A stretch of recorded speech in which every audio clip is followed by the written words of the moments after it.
That's another great example, by the way, of what makes these games so charming, is that it's a great mix of different gameplay mechanics, right? You have your exploration, you have your puzzle solving, and you have Hula Girl Stella. That would have been funnier if I could say her name right. Hula Ghoul is the... Hula Ghoul! Hula Ghoul!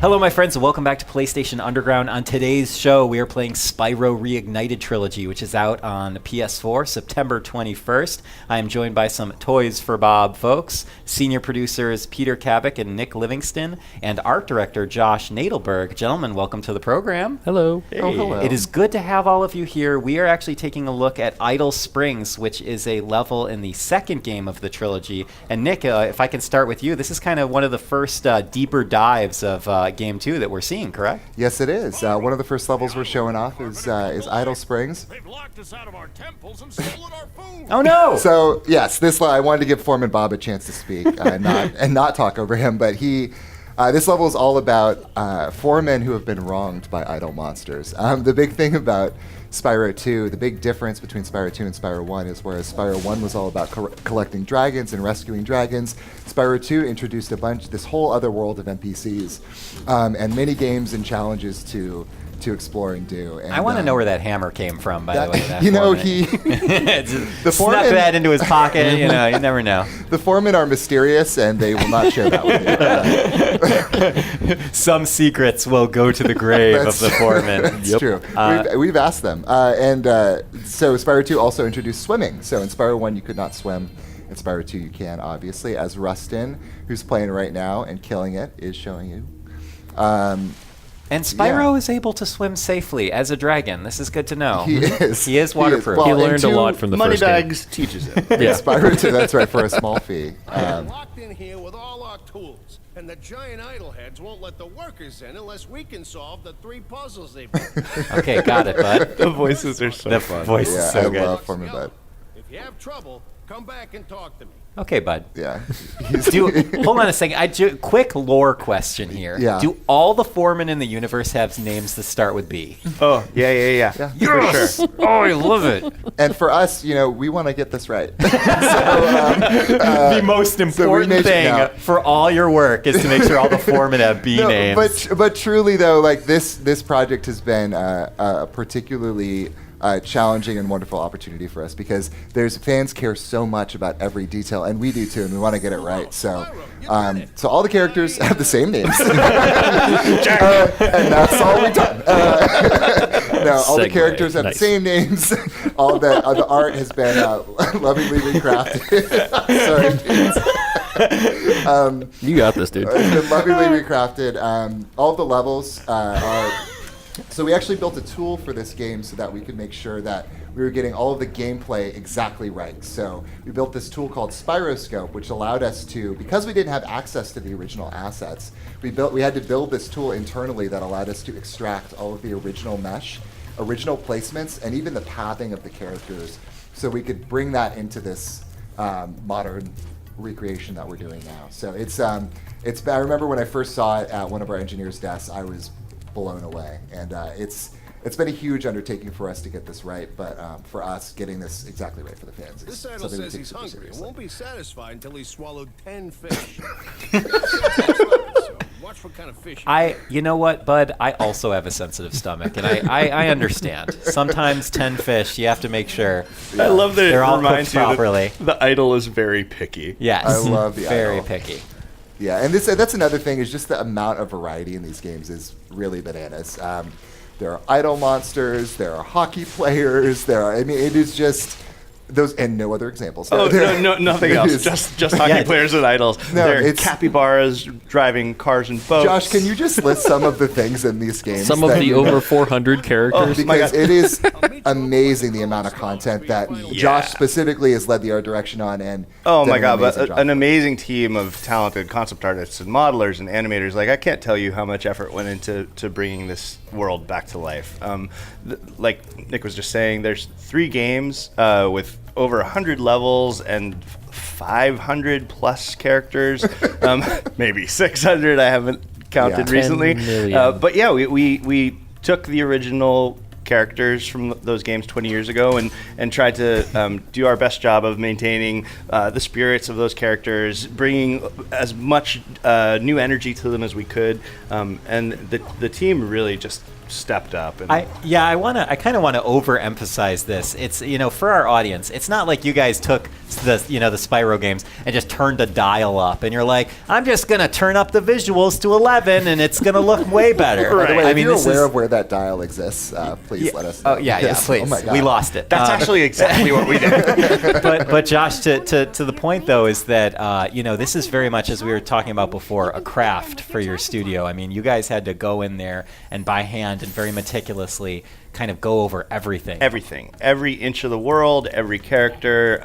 Like Nick was saying with Spyroscope, we actually extracted the original level meshes so that we could take screenshots of important vistas and paint over them and try to find like the best way to enhance it and modernize it.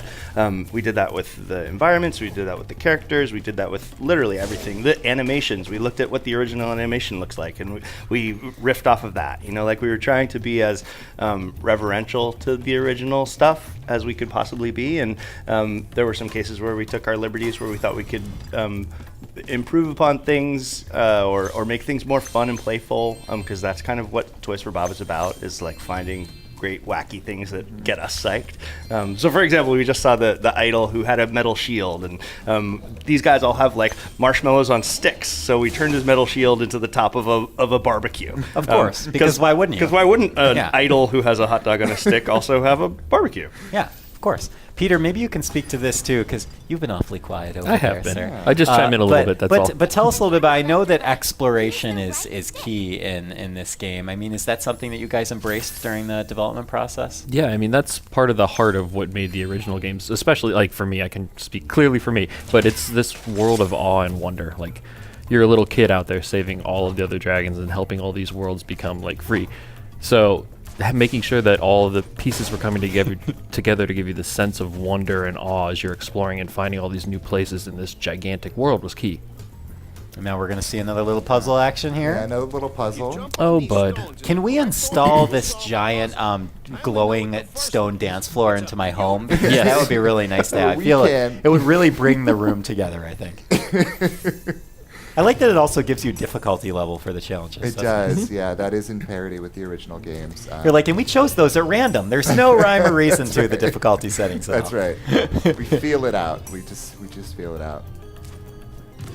But yeah, so this game, I mean, just the amount of puzzles to solve and unique challenges. I mean, so all the levels have these like crazy unique challenges. And the original game it was all about rescuing dragons. This is all about challenges. And the amount of NPCs too. There were so many different. I mean, we were talking about capybaras, foremen, Ice monsters. ice monsters. Yeah. Spoilers. Now I know there's ice monsters. There are ice Thanks, monsters. I'm guys. sorry. Ice builders, I'm sorry. Yeah, and the ice monsters are ghosts the entire time. So I'm sorry Oh. to spoil that for you as well. Wow.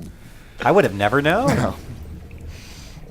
Yeah, it's just it's gorgeous, and it's just really cool to see something that has such a history and such a huge fandom kind of get the loving treatment from your studio that it deserves. So, Yeah, and thanks. we're just three dudes here, and but we are representing a huge group of incredibly talented people who work so hard on this and really Super really passionate care. about this. It's really important to us that we get this right. And So that's and why we you hope that comes have through. everyone's names are the same. That's exactly. That was the number one thing on the list. Yes. You didn't change the Spyro's name Arbitrarily. to Frank. That's right. Yeah. Frank the Dragon. It's not. Yeah, no, we Doesn't have the really- same ring to it. It doesn't. It doesn't. It was truly a labor of love. Like, everyone was just so excited when we found out we had the opportunity to make this game. And The hammer. This still gets me. I've seen It's the this mystery already, hammer. and Yeah. it's so He's happy. good. And he's just bashing his head with it. I have to say, to Peter's point earlier about going through this world and having that sense of awe, and like moments like that are everywhere in this game. Like every level has that level of surprising thing that will make you laugh. And you're not just talking about, when you say this game, you're not Yeah. just talking about Spyro 2. I mean, you're talking about the whole The trilogy. entire talking about Reignited Spyro Trilogy. 3, Spyro 1, all of them. They're the amount of work. This is a handcrafted effort. And and our team really wanted. Would you say it's an artisanal effort? I would say Oh. it's artisanal. It is free range as well. That was important to us. Yeah, this is. I'm happy to announce here on PlayStation Underground that Spyro Reignited Trilogy is organic Right. and farm to fork. This is robotica video farm gaming. to table. Fully compostable. All right, we're nearing the end of the Yeah. demo too. We have yeah, a little this is one of my dancing favorite section. levels. Oh, yeah, this is the best part. You weren't ladies and kidding about your gentlemen, dance floor. It's all been leading up to this. You got a little platforming action in there, though. That's another great example, by the way, of what makes these games so charming. Is that it's a great mix of different gameplay mechanics, right? You have your exploration, you have your puzzle solving, and you have Hula Girl Stella. That would have been funnier if I could say her name right. Hula Ghoul is the Hula Ghoul.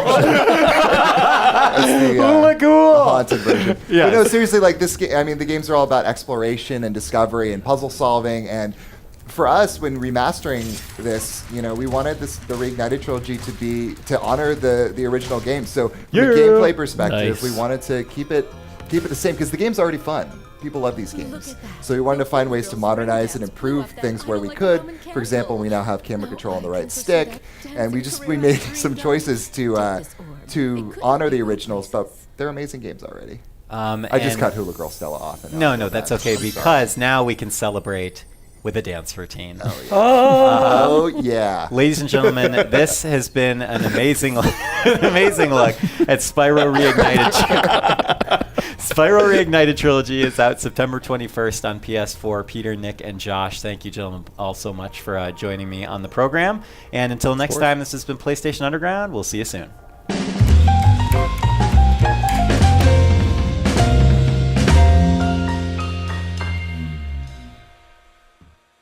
PlayStation